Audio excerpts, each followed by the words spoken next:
Once again, I want to thank you to Healthcare Today with the HSA. I'm your host, Chuck Taylor, and sitting in with me, we have Dr. Stenette Davis. He's a psychiatrist over at HSA, and we're going to be talking today about something that is very close to my heart because I'm actually one of them.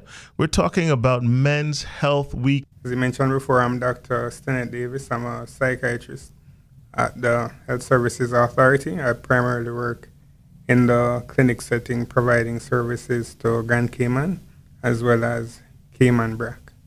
So tell me a little bit about men's health overall. Well, that's a very expansive topic, as you can imagine.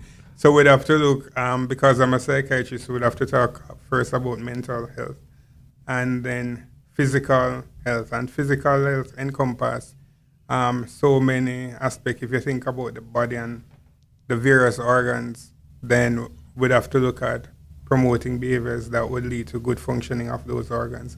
But specific to men, we're looking at prostate health, sexual health, so how well that area is working. Right. And we have to tie that in to look at cardiac health because most times persons don't understand that having good cardiac health is very important for good sexual functioning.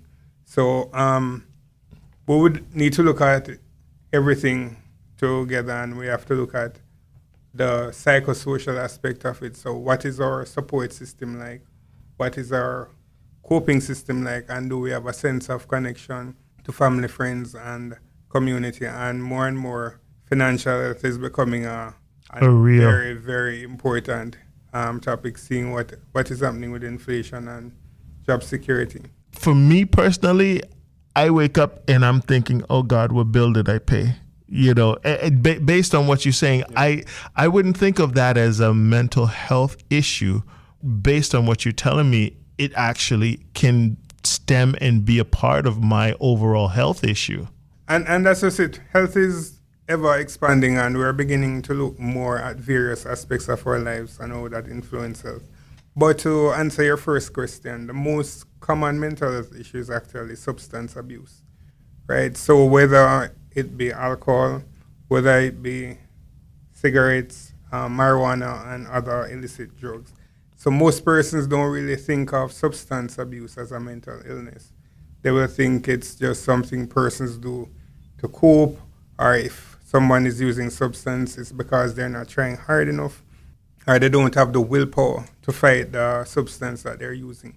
But it is a mental illness, and it's the most common mental illness, and it's definitely more common and more serious in men than women. The understanding of some of these issues is the start of recognizing it as a problem. Right. So that term that you're looking for here is insight. That is the most critical part in addressing mental health issue, to acknowledge that something is going wrong and being able to do something about it. Some persons are able to acknowledge something is going wrong, but it's best to just leave it alone. Okay, yeah. And some persons, you may be able to show them something is going wrong and they deny or refuse to accept that something is going wrong. But having good insight is the first step. That's the word that I'm looking for, insight, to see, you know what, that this is an issue, this is a problem. I'm not operating at my best person. I'm not operating as a best human being for myself. And so I will tie that back into your comments about financial health. So depending on where you are in society and depending if you're a single male or if you are a part of a family and you have responsibilities as a male in that family, your financial health becomes very important. And financial health could be accepting that I don't have a certain finance level and I will live accordingly.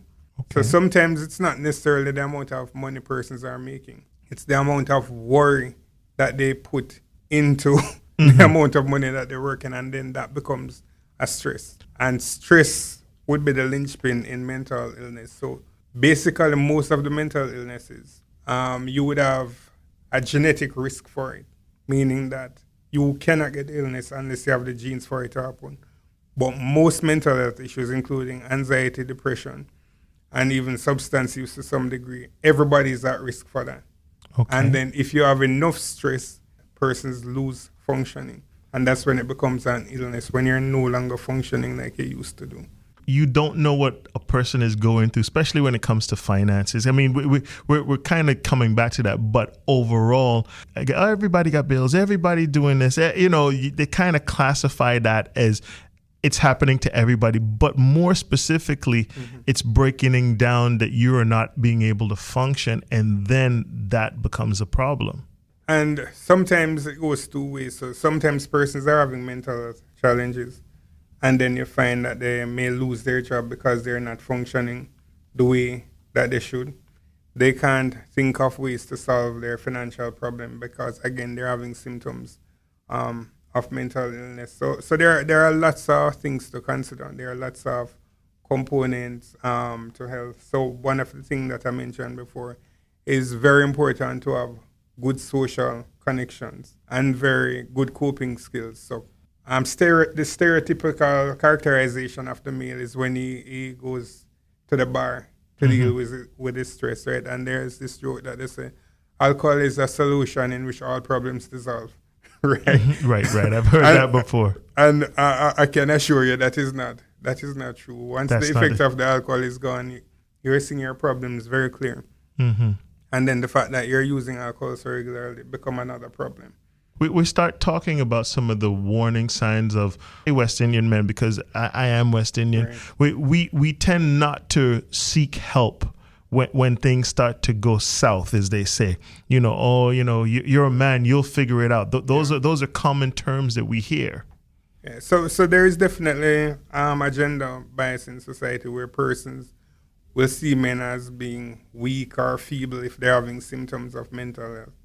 And in the Caribbean culture, it's well accepted that men don't cry. Men don't speak about their feelings, right? But if we were to look at risk factors for mental health, it goes right back to childhood. And over time, they've looked at a set of conditions called adverse childhood experiences.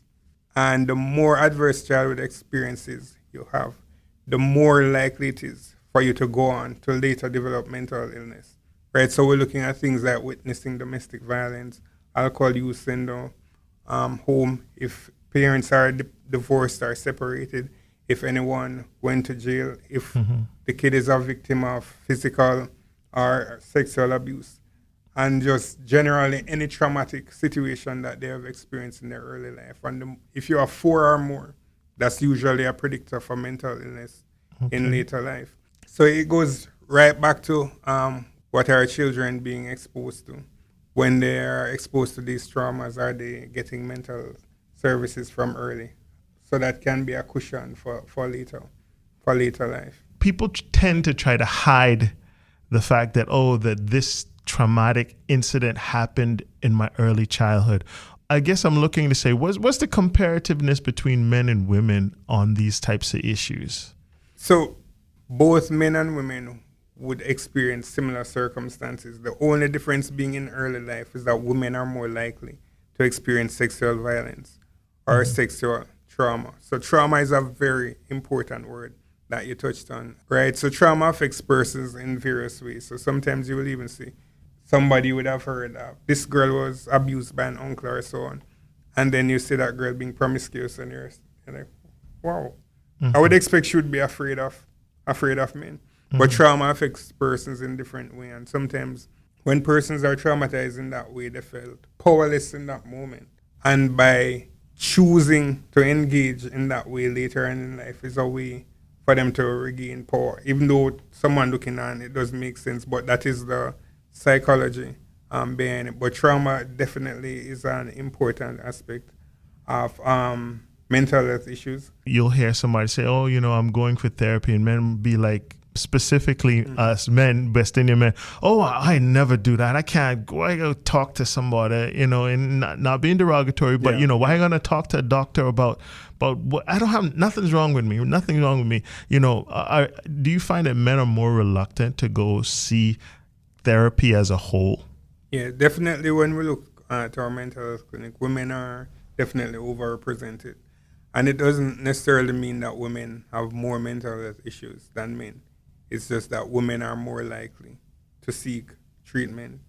And in a sad way, it's more societally acceptable for women to seek treatment and to get the appropriate treatment. So men feel afraid to engage in therapy for fear of being judged, and because of that, their access to service is very low and very poor. I think of jobs, one of the things that a lot of businesses have offered in the past is, when you're having stress related work situations, they immediately say, hey, why don't you go talk to somebody?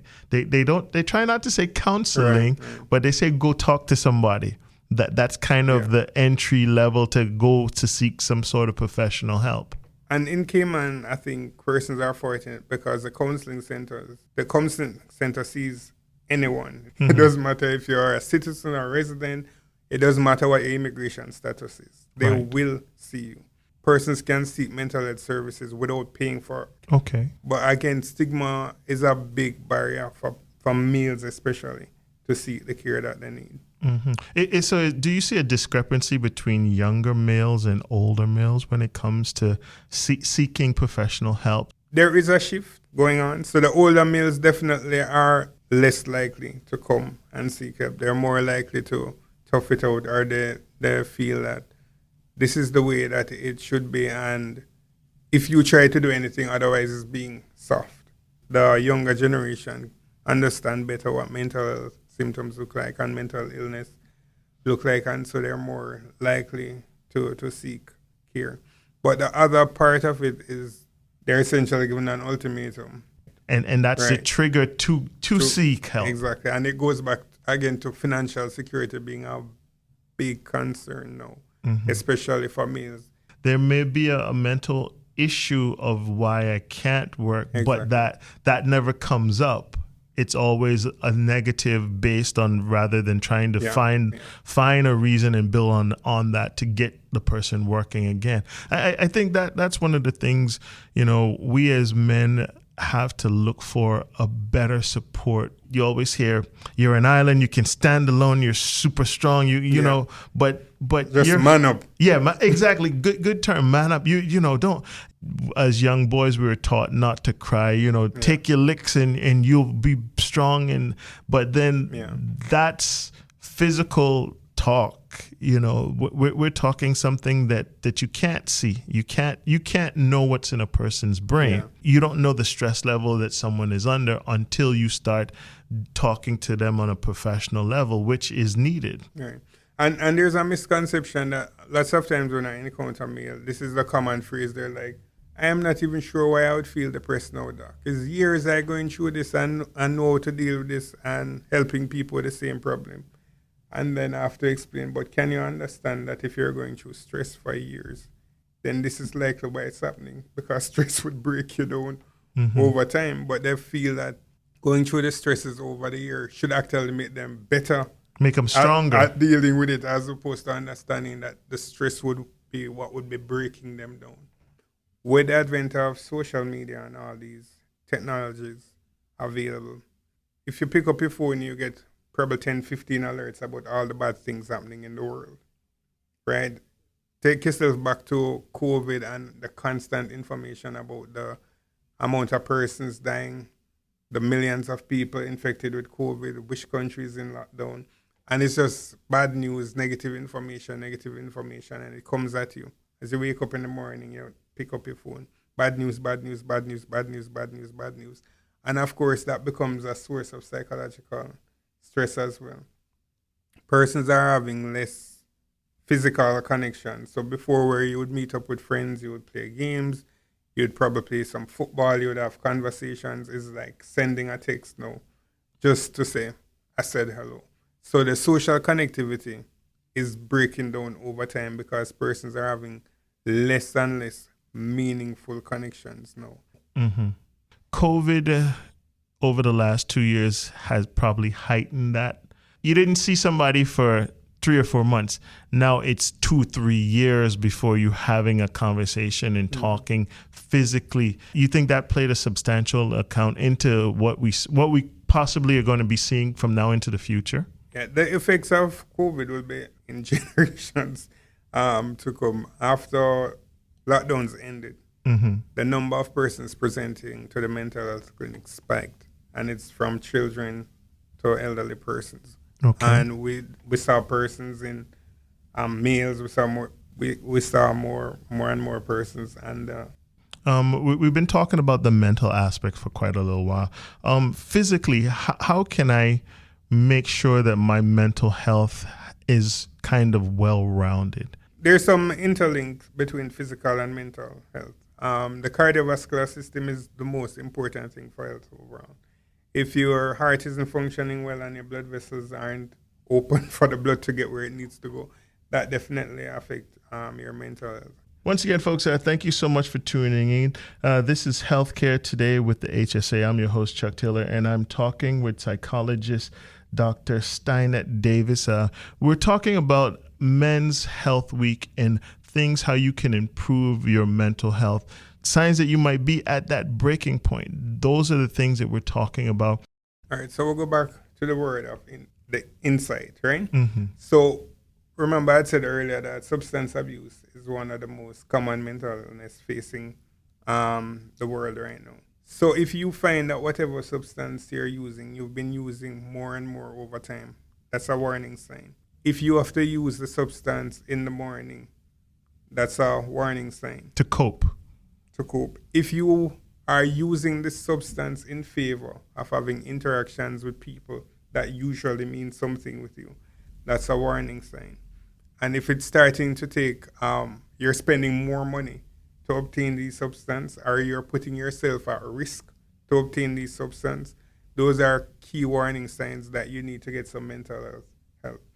When we look at the other conditions like anxiety and depression, now women usually are more in touch with their emotions and how they feel and being able to identify their emotions. So men may not be able to identify their emotions for most of the time. But if we were to look at it as a big picture, we could say, what is it that you usually do? And if you find that it's more difficult to do those things now, then it's a sign that you're losing function. Okay. And you're losing function because your coping mechanism is being overwhelmed because you're having symptoms of a mental illness. So that is the easiest way to look at it. Are you starting now to function in a way that you aren't accustomed to, doing less?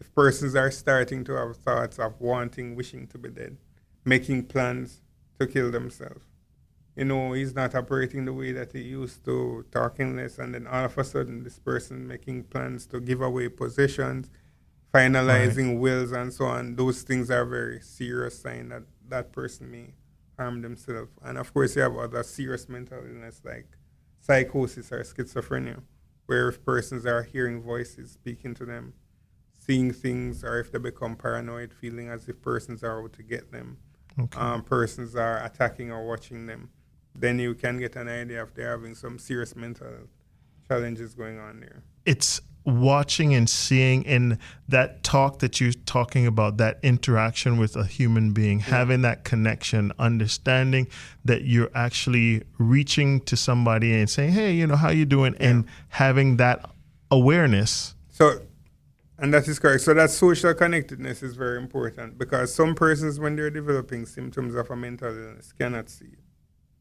They cannot see it. They cannot see it.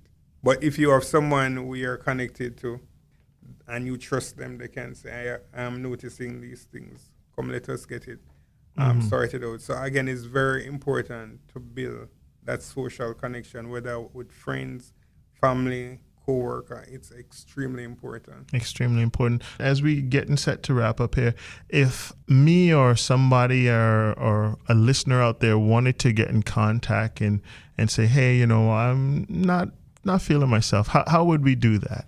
I'll talk about HSA first because, of course, I work at HSA. So any person experiencing symptoms of mental illness, if mild symptoms, for example, mentioning feeling low, losing interest, functioning less than you would, but you're not really having thoughts to kill or hurt yourself, then you can visit general practice at HSA, and then they will refer you either to the psychologist or the psychiatrist, depending on what they assess your needs are. They may start you on medications. If it's more serious or persons are having massive change in personality, becoming violent or aggressive, feeling as if they want to kill themselves or they want to kill or hurt persons around them, then that would be a serious concern, and those persons would need to be taken to the emergency room. And then they would be assessed by the psychiatrist on call, right? There is the counseling center where persons can just call in, then they will do an intake, right? For persons who aren't insured by Stenette or Britke, they can go to any mental health provider on island. There are several private practices on island. So like we are literally located beside Wellness Center. There are entities like Encore Scheme and Aspire, Infinite Mind Care, and other providers on island. So the good thing is that there are a lot of mental health providers, and BHSC as well, which is affiliated with HSA. So there are quite a few options. Of course, it's very easy to find HSA. Everybody knows where HSA is, and then we can take it from there. Doctor, thank you so much for stopping by here. And don't forget, it's all about Men's Health Week. And overall, we want the best for you, and that's what we are all about at Healthcare Today with HSA. We get together and we have an honest and frank conversation. Thank you so much for stopping by, Doctor. All right. Thank you, Mr. Taylor, for having me.